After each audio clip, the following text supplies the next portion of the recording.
This is the only job I can do. Really, I can't get a job because I can't fill out a regular job application like you. It's a part of every job application that says, have you ever been involved in a misdemeanor or a felony?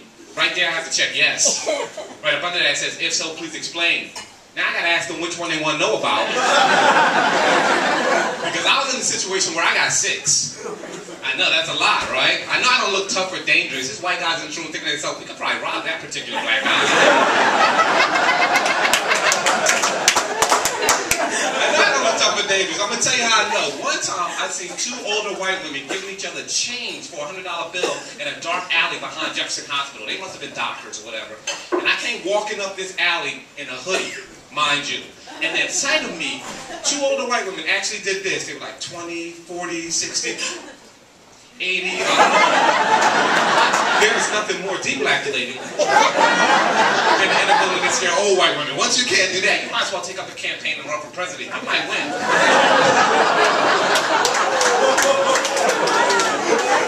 Thank you. It's not like I woke up one day wanting to break the law. That's not how it happened. Me and my brother were in our backyard after a hard day's work doing what people do. We were smoking a little weed, drinking a little beer. Not against the law per se.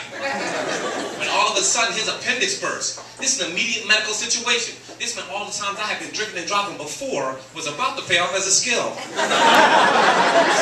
So I got in the car and off to the hospital we went. You get in any car after drinking and smoking, you're going to be charged with driving while intoxicated and driving under the influence. While driving down the street, my brother vomited on the dashboard in my lap. I looked down. When I looked back up, a homeless man stepped off from between 2 parked cars.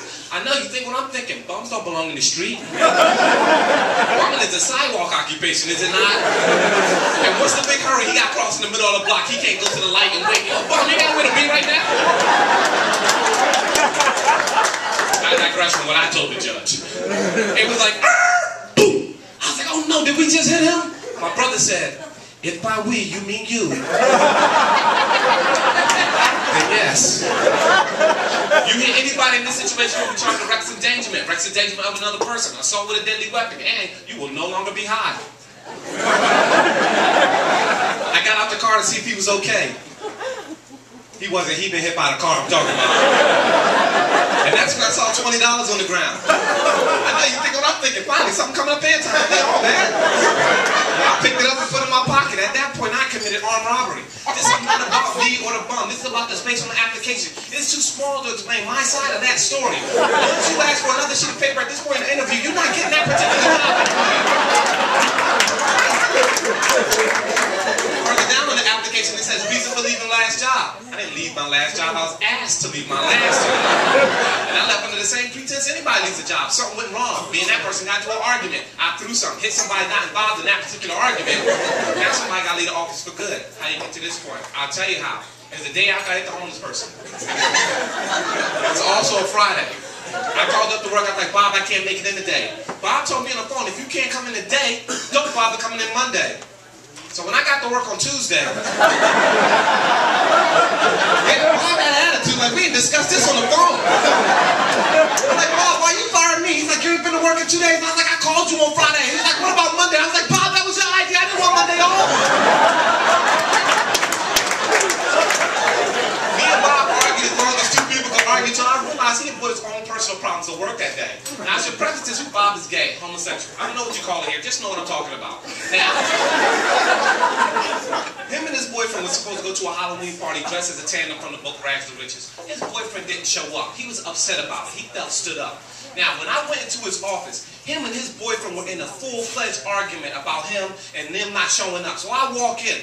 Bob starts yelling at me. Bob's boyfriend started yelling at me. Now, I don't work for Bob's boyfriend. I work for Bob. So I threw something at his boyfriend. That's how I get back. And while we were in a 3-way argument, I put something together. I don't think Bob's boyfriend actually stood him up. From what I could tell, I think he was hit by a car sometime over the weekend.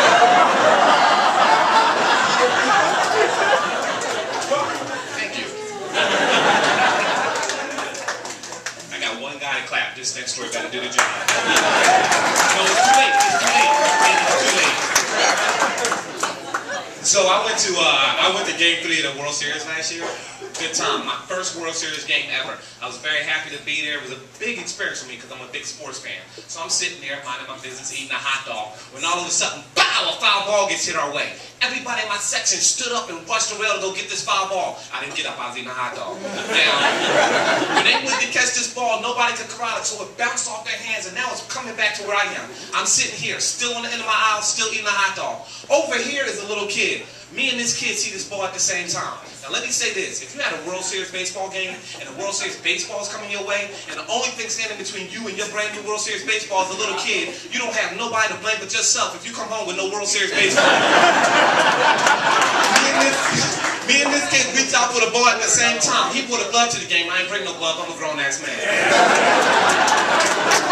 We reached out for the ball, he caught it at the same time, but when he caught it, he snow coned it in the tip of the glove. So the ball was sticking out the tip. Now this happened fast, but I'm showing you in slow motion. It was like pow, pow, and all of a sudden I had a brand new World Series baseball. And I was like, yeah, I caught a baseball. And this kid said, you took my baseball. And I was like, I didn't take your baseball. This baseball came from over there. You brought a baseball glove to the game. You still have your glove. Technically, you didn't even lose none. I just lost a hot dog. So I'm not going to move on. And everybody around me saw me arguing with a little kid. They started to boo me. Now, I don't know if you've ever been anywhere and been booed by 2,000 to 3,000 people at the same time. It's a very uncomfortable feeling. It's going to make you less likely to get from your baseball, not more likely. But the way they booed me, they act like I went over to this little kid and wrestled the baseball from him and knocked him out of his wheelchair. And I didn't knock him out of his wheelchair. He was in a wheelchair. Then I mentioned that he was in a wheelchair. I didn't knock him out of the wheelchair. The reason he fell off the wheelchair, he fell off the wheelchair. Let's get about that.